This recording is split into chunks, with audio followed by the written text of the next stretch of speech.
Hello, everyone, and welcome back to Steady Step English. I am so happy you're here with us today for another deep dive. Bye, everyone.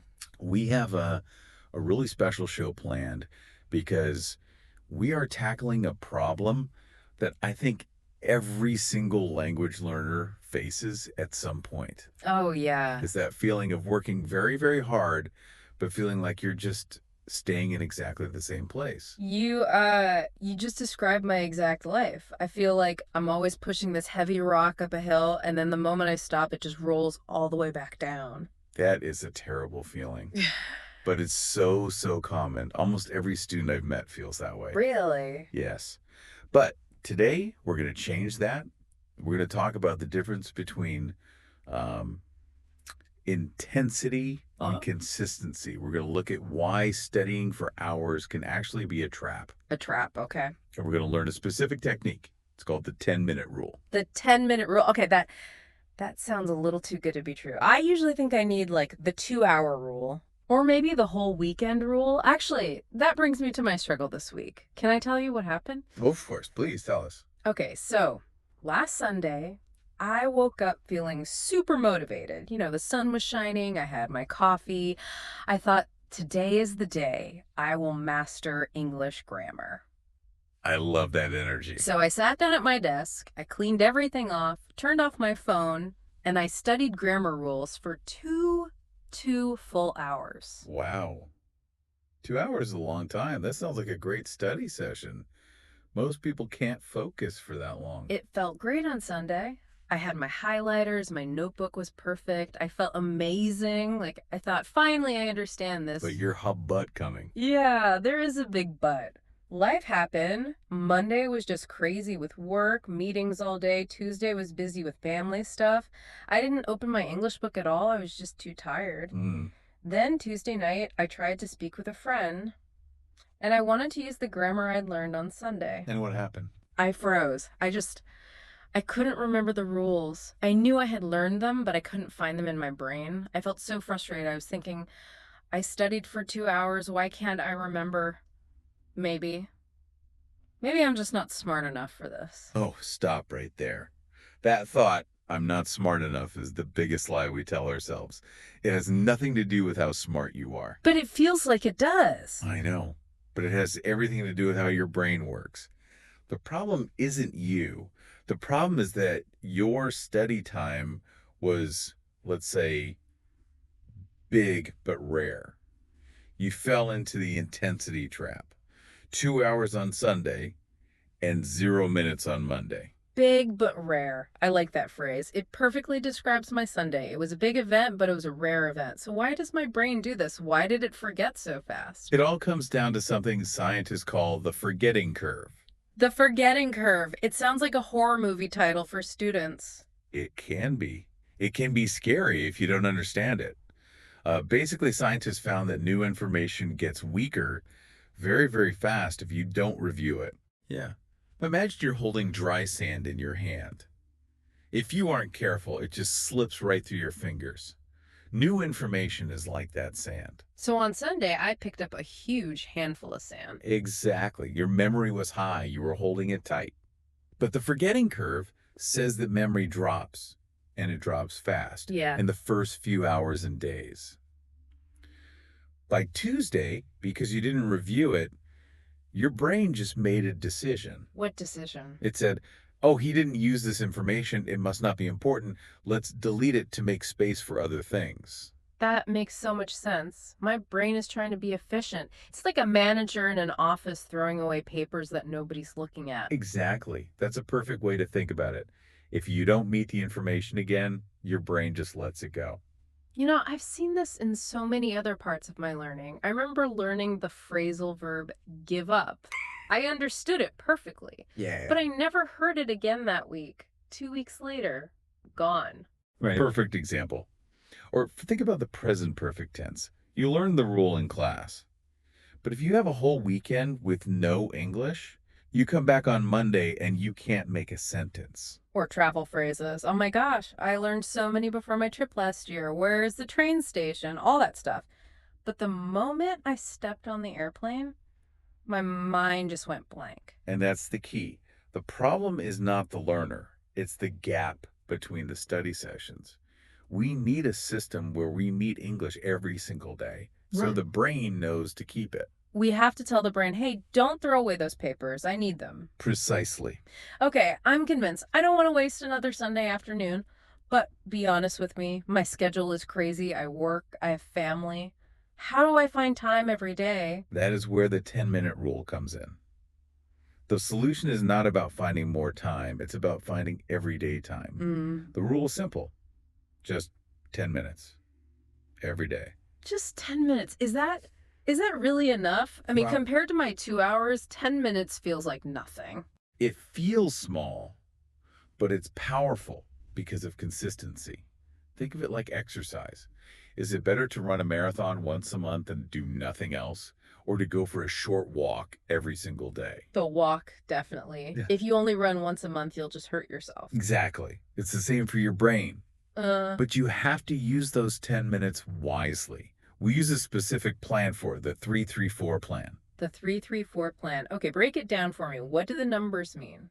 It stands for the minutes you spend on different skills. So 3 minutes of listening, 3 minutes of speaking, and 4 minutes of vocabulary. Okay, let's go deep on this. First 3 minutes, listening.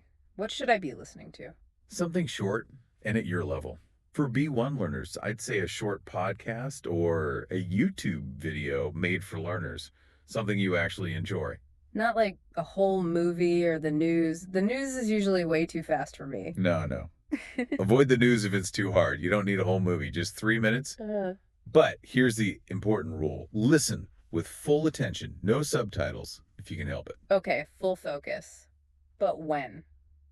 When do I do this? You have so many small moments. Think about when you're brushing your teeth. That takes 2 or 3 minutes, right? Usually, yeah. Put your phone on the sink and listen while you brush.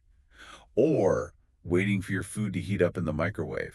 That's true. The microwave is usually a couple of minutes. I just stand there staring at my lunch spinning around. Exactly. You turn that dead time into learning time. I like that. Okay, so that's listening. Now, the next 3 minutes is speaking. But I live alone, or sometimes I'm on a bus. I can't just start a conversation. Who am I talking to? You don't need a partner for this. We use a technique called shadowing. Shadowing. I've heard of this, but I'm not 100% sure what it is. It sounds a bit mysterious. It's like being an echo. You play some audio, maybe the same audio from the first step. Mm. You play a sentence, you pause it, and then you repeat exactly what the speaker said. Okay. But, and this is important, you don't just say the words, you copy their music. Their music. You mean their intonation and stuff. Yes. Their rhythm, their stress, their emotion. If their voice goes up, your voice goes up. You're basically acting. So I'm pretending to be them. You are. It connects your mouth muscles to your ears. You're building muscle memory. Okay, but here's my fear, and I think a lot of listeners have this fear too. If I'm doing this on the bus, people are going to think I'm crazy. That is a valid fear. Right? But we have strategies. If you're in public, like on a park bench, just hold your phone up to your ear. Oh, like I'm on a phone call. Exactly. Speak quietly into the phone. Everyone will just think you're chatting with a friend. Nobody will know. That is so clever. Okay, and what if I'm alone? Then use a strong, loud voice. Mm-hmm. Really exaggerate the sounds. Or if you're just walking down the street, you can whisper. The physical movement is what matters. I can do that. 3 minutes of shadowing while walking to the store. Okay, perfect. Now we have 4 minutes left. This is for vocabulary. This is where I usually fail. I make these lists of words in a notebook, and then I lose the notebook. Lists are okay, but there's a better tool. We want to use spaced repetition. It's a method where you review words just before you're about to forget them. So it's the opposite of the forgetting curve. It is. It fights the curve. How do I know when I'm about to forget a word? Do I have to guess? You don't have to guess. Use technology. There are so many flashcard apps that do this for you. You put in a word, and the app decides when to show it to you again. Oh, right. So if you know the word well, the app might wait a few days. If you don't know it, it shows it to you again in like 1 minute. So I just need to open an app for 4 minutes. Yes. And again, look for that dead time. I'm thinking of the supermarket. I always wait in line for at least 5 minutes. Usually I just scroll social media. Exactly. Replace the scrolling with English. Or my favorite time is right before bed. Instead of checking emails one last time, which just makes you stressed, Yeah, that does. spend 4 minutes reviewing maybe 8 or 10 words. That sounds much more relaxing, actually. Ending the day with a little win. So that's it, 334. That is the whole plan. It sounds so manageable when you break it down like that. It's not scary at all. It really is. I want everyone listening to just visualize this. Let's do a little mental movie. Okay. Imagine a fast forward video of your day tomorrow. It's busy. You're rushing around. Okay, I'm visualizing it. I'm tired, drinking coffee, looking for my keys. You get on the train or the bus. You put your headphones in. Boom, 3 minutes of listening to a story. Done. Easy. Then it's lunchtime. You're eating your sandwich. You take 3 minutes to shadow that same story. You just whisper it while you eat. Okay, sandwich in one hand, English in the other. I can do that. Then the day goes on. Work, dinner, all of that. Now you're in bed. You grab your phone. Boom, 4 minutes of vocabulary on your app. Then you turn off the light and sleep. And that's it. That was a whole study day. That is it. But think about what happened in your brain.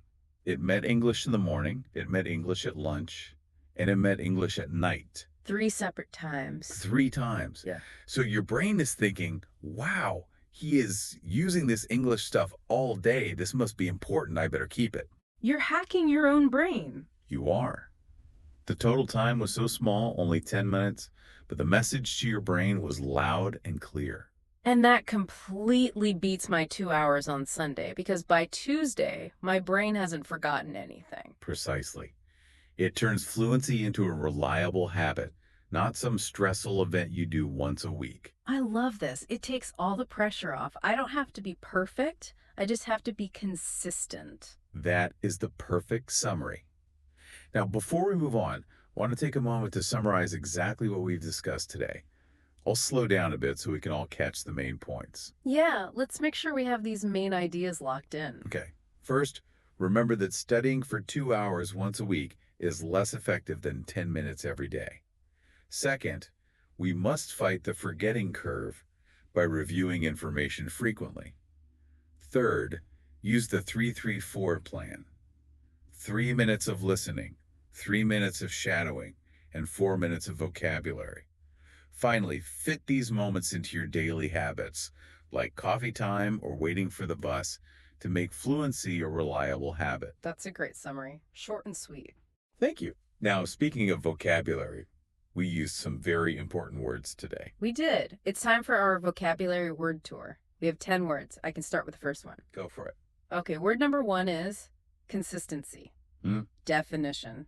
Doing something regularly, not just once in a while. And an example sentence. Consistency is the key to learning a new language. Excellent. Okay, word number 2 is frustrated. Definition. Feeling annoyed because you cannot do what you want to do. Example sentence. He felt frustrated when he forgot the new words. I know that feeling well. Word number 3 is curve. Definition. A line that bends. Here it describes how memory drops over time. An example. The forgetting curve shows us how quickly we lose new information. Very good. Word number 4 is shadowing. Definition. A study method where you repeat exactly what a speaker says immediately after hearing it. The example is shadowing helps improve your pronunciation and rhythm. And word number 5 is rhythm. Definition. The musical pattern of sound in speech. Example sentence. Copy the rhythm of the speaker to sound more natural. I love that one. Okay, number 6, spaced repetition. Definition. A learning technique where you review words at specific time intervals. And the sentence. Apps that use spaced repetition help you remember vocabulary longer. Word number 7, reliable. Definition. Something you can trust or depend on. Example. You need a reliable habit, not a perfect study day. That's a great one. Number 8 is habit. Definition. Something you do often and without thinking too hard about it. For example, listening to English while drinking coffee is a great morning habit. Number 9 is commitment. Definition. A promise to do something. And the example. Making a public commitment helps you stay on track. And finally, our goal, number 10, fluency. Definition. The ability to speak or write a language easily and well. Example sentence. Small daily steps will lead you to fluency. Wow, those are 10 powerful words. If we just apply consistency and build a habit, we can reach fluency. I couldn't have said it better myself. So are you going to try the 3-3-4 plan tomorrow? Absolutely. No more 2-hour marathons for me. I am going to find my 10 minutes. I'll do my listening while waiting for the kettle to boil. I love it. And to everyone listening, we want you to make that same promise. Yes, don't just listen. Take action. That's it for today. Remember, every minute you spend listening is a step closer to fluency. If you enjoyed this lesson, please subscribe and join our learning community. Before you go, I have a challenge for you. Write one new word you learned today in the comment field below. I will see you at our next episode at Steady Step English.